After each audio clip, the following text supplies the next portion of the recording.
நம் வாழ்க்கையிலே அநேகரை தேவனுக்குள் ஆதாயப்படுத்தும்படியாக தேவன் நம்மை தெரிந்தெடுத்திருக்கிறார்.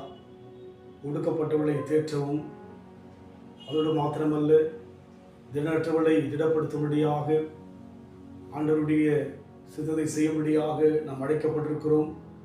அதற்கு முன்பாக நம் வாழ்க்கையிலே தேவன் எப்படி வெளிப்பட்டார் என்று பார்க்கும்படியாக சங்கீத புத்தகம் 136 சங்கீதம் 23 வசனம், நம்முடைய தாழ்வில் நம்மை இணைத்தவரை துதியுங்கள், அவர் கிருபை என்றும் உள்ளது.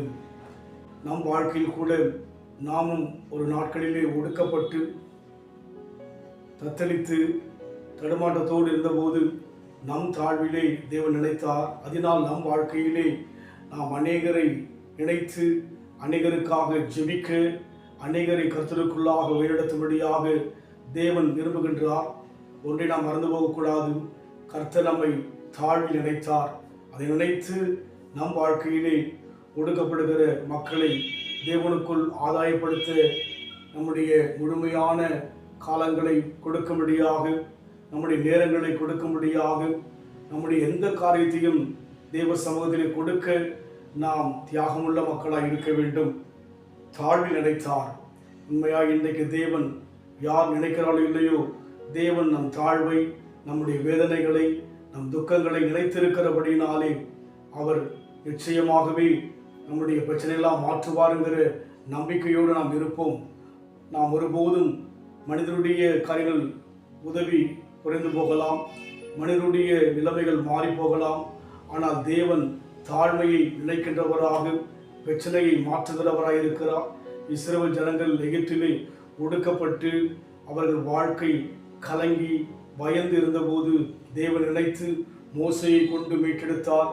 அதுபோல் இன்றைக்கு ஆண்டவர் நம்மை நினைத்திருக்கிறார். நம் வாழ்வில் வந்திருக்கிற எல்லா பிரச்சனைகளையும் மாற்ற அவர் உண்மையுள்ளவரும் வல்லமையுள்ளவராக இருக்கிறபடினாலே நம் வாழ்க்கையிலே தேவ கிருபையை எண்ணுவோம்.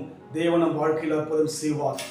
தாழ்மையில் இருந்தேன், தள்ளாடி நடந்தேன், தயவாய் நினைவு கூர்ந்தீர். தாழ்மையில் இருந்தேன், தள்ளாடி நடந்தேன், தயவாய் நினைவு கூர்ந்தீர். தயவாய் நினைவு கூர்ந்தீர்.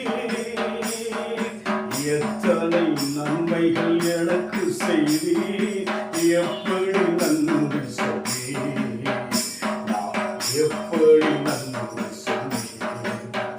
நன்றி ராஜா, நன்றி ராஜா, நன்றி ராஜா, நன்றி ராஜா.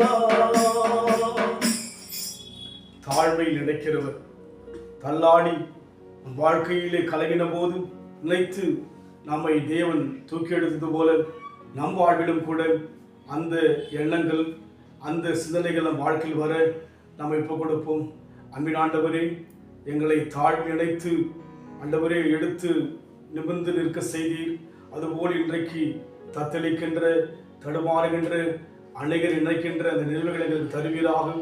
வசனம் சொல்கிற வண்ணமாக சிறுமை பட்டவன் மேல் சிந்தையுள்ளவன் பாக்கியவான் என்று பார்க்கிறோம். அதுபோல எங்கள் வாழ்விலே கர்த்தாவே அந்த சிந்தையை தாரும், பொறுப்படுத்திக் கொள்ளுங்கள். இயேசுவின் நாமத்தில் பிதாவே, ஆமென். கர்த்தர் ஆசீர்வதிப்பாராக.